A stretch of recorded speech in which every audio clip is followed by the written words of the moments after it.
నమస్తే. శ్రీ గురుభ్యో నమ. శ్రీమాత్రే నమ. ఆదిత్యాయ చ సోమాయ మంగళాయ బుధాయ గురు శుక్ర శనిభ్యే రాహువే కేతవే నమ. శ్రీమాత శ్రీ మహారాజ్ఞి శ్రీమత్ సింహాసనేశ్వరి చిదగ్నికుండ సంభూత దేవకార్య సముచిత. అందరికీ శుభోదయం. ప్రతి మాసంలోనూ మాస ఫలాలు పక్ష ఫలాలు తెలుపుకుంటూ ఉన్నాం కదా. అదేవిధంగా అప్పుడప్పుడు గ్రహాలు మారుతూ ఉన్నప్పుడు ఈ గ్రహ సంచారాన్ని బట్టి ద్వాదశ రాశుల మీద ఎలాంటి ప్రభావం ఉంటుంది అన్నది కూడా చెప్పుకుంటూ ఉంటాం. అందులో భాగంగా మరి మే 1 నుండి గురుగ్రహం మారబోతుంది. గురుగ్రహం అంటే మనకు తెలుసు, చాలా పెద్ద గ్రహం. ఈ పెద్ద గ్రహం ఒక రాశి నుండి ఇంకొక రాశికి మారాలి అంటే దాదాపు 1 సంవత్సర కాలం మీద కొన్ని రోజులు పడుతుంది. ఈ సంవత్సర కాలం కూడా గురువు మారిన తర్వాత ఫలితాలు వేరుగా ఉంటాయి. ఎందుకు అంటే గురుగ్రహం అత్యంత శుభగ్రహం అని చెప్తాం. గురువు యొక్క దృష్టి ఉన్నట్టయితే గురువు యొక్క స్థితిని బట్టి దాదాపు అనేక రకాలైన కష్టాలు నష్టాలు పోయి సుఖాలను ఇస్తుంది. చాలా వరకు మనకు ఎంతటి మిగతా గ్రహాల దోషాలు ఎన్నున్నప్పటికీ గురుగ్రహం కనుక సరైన స్థానంలో ఉంటే ఆ చెడంతా పోతుంది అన్నదే మనకు శాస్త్ర ప్రామాణికం. దీని ప్రకారంగా చూస్తే మనకి మరి గురువు మారుతూ ఉన్నప్పుడు మారినందువల్ల ఏ గ్రహాలకు ఎలాంటి ఫలితాలు ఉంటాయి అనేది తెలుసుకోవాలి. అంటే దీనికంటే ముఖ్యంగా మనకి ఇంకొక మాట కూడా చెప్తుంటాం. గురుగ్రహం ఎప్పుడెప్పుడు మారుతుందో ఆ మారినప్పుడు తప్పనిసరిగా ఒక నదికి 12 నదులకు 12 సార్లు మనకు పుష్కరాలు వస్తాయి. 12 సంవత్సరాలకు ఒక పుష్కరం వస్తుంది కదా. ఈ గురువు గ్రహం మారినప్పుడు పుష్కరాలు వస్తూ ఉంటాయి అన్నమాట. అలా ప్రతి సంవత్సరం ఒక్కొక్క నదికి పుష్కరాలు వస్తుంటాయి. ఇది గురుగ్రహం యొక్క ప్రత్యేకత. అంతేకాదు అనేక వేల చెడులు నష్టాలు కష్టాలు ఉన్నటువంటి వాటిని ఒక్క గురు దృష్టి ఉన్నట్టయితే ఇవన్నీ కూడా పొడగొడుతుంది అన్నటువంటిదే మనకు తెలిసిన విషయం. మరి ఇప్పుడు ద్వాదశ రాశుల వారికి ఎట్లా ఉందో చూద్దాం. ధనుసు రాశి. ధనుసు రాశి వారికి గురువు ఎక్కడున్నాడు అంటే 6లో ఉన్నాడు. ఇంతకు ధనుసు రాశికి రాస్యాధిపతి ఎవరు? గురువు. అంటే రాస్యాధిపతి అయినటువంటి గురువు 6లో ఉన్నాడు. ఆయన దృష్టి ఎక్కడుందంటే 10లో ఉంది, వ్యయభావం పైన ఉంది, రెంటిపైన ఉంది, అంటే ద్వితీయ భావం పైన ఉంది. రాశి నుండి 6వ భావంలో ఉన్నప్పుడు కొద్దిగా ఏంటంటే శత్రువులు 6వ స్థానం ఏంటి? శత్రుస్థానం, రోగస్థానం, రుణస్థానం అంటాం. అలాంటి స్థానంలో గురువు ఉంటే ఇవన్నీ కూడా తగ్గుతాయి.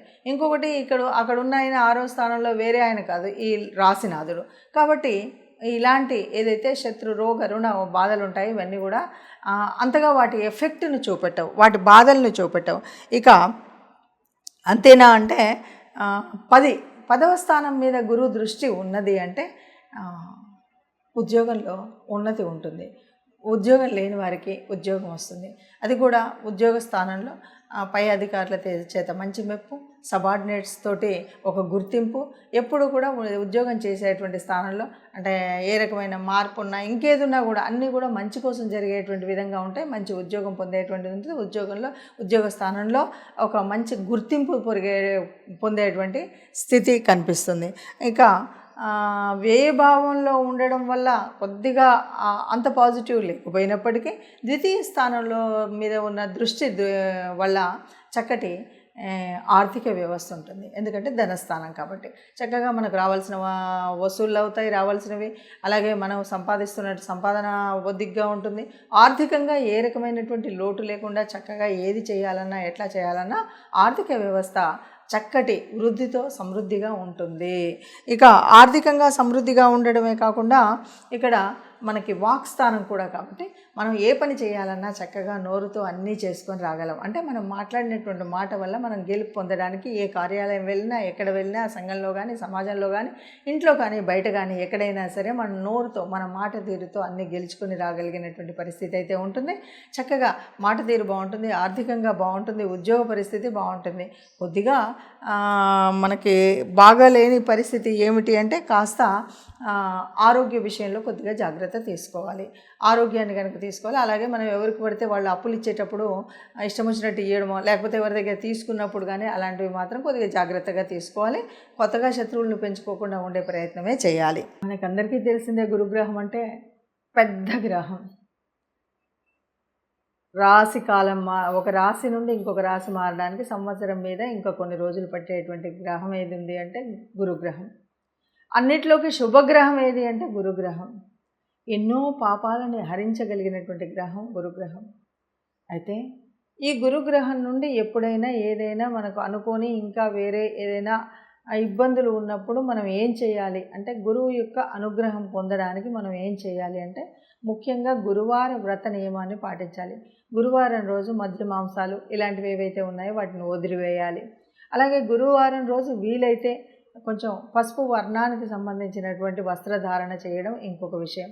గురువారం రోజు మనకు అంటే కేవలం దత్తాత్రేయ స్వామి ఇలా మనం దేవాలయాలకు గురువులకు సంబంధించినటువంటి ఆలయాలకు వెళ్ళడమే కాదు, మనకు సంబంధించినటువంటి గురువులు ఎవరున్నా కూడా వారిని సత్కరించడము, వారికి సేవ చేయడం, సత్కరించడం కంటే ముఖ్యంగా సేవ చేయడం అన్నది చాలా ముఖ్యం.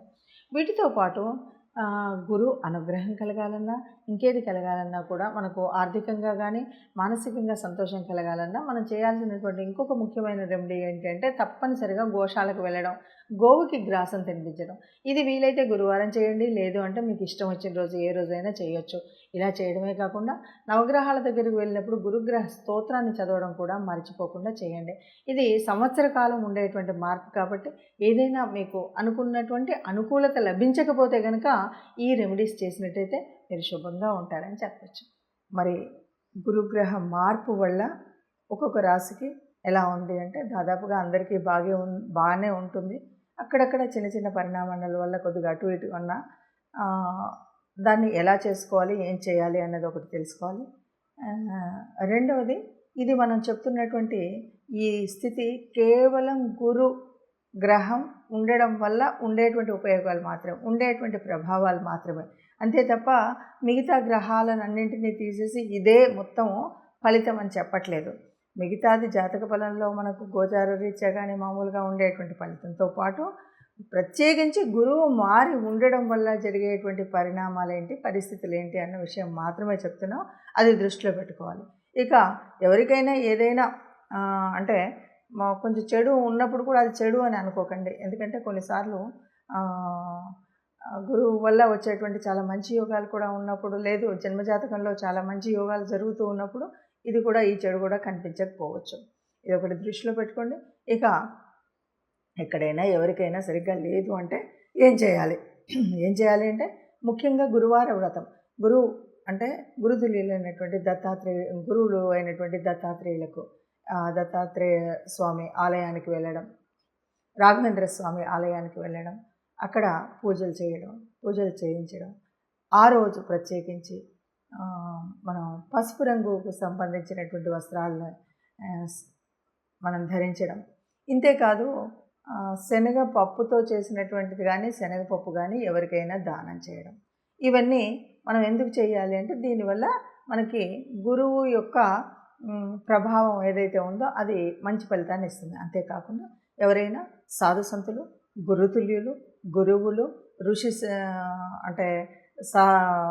ఋషితుల్యులు అయినటువంటి కొందరు మహానుభావులు మనలోనే సమాజంలోనే ఉంటారు. అలాంటి వారికి ఏదో మనం వెళ్ళి వారికి నమస్కరించడం, లేకపోతే వారికి సేవ చేయడం, ఇలాంటిది ఏది చేసినా సరే గురుగ్రహం వల్ల వచ్చినటువంటి దోషాలన్నీ తొలగిపోయి మనం ఆనందంగా సుఖంగా ఉంటాం. ఆనందంగా సుఖంగా అందరూ ఉండాలన్నదే నా కాంక్ష. సర్వే జనా సుఖినో భవంతు. అందరూ ఆనందంగా ఉండాలి, అందులో మనం ఉండాలి. నమస్తే.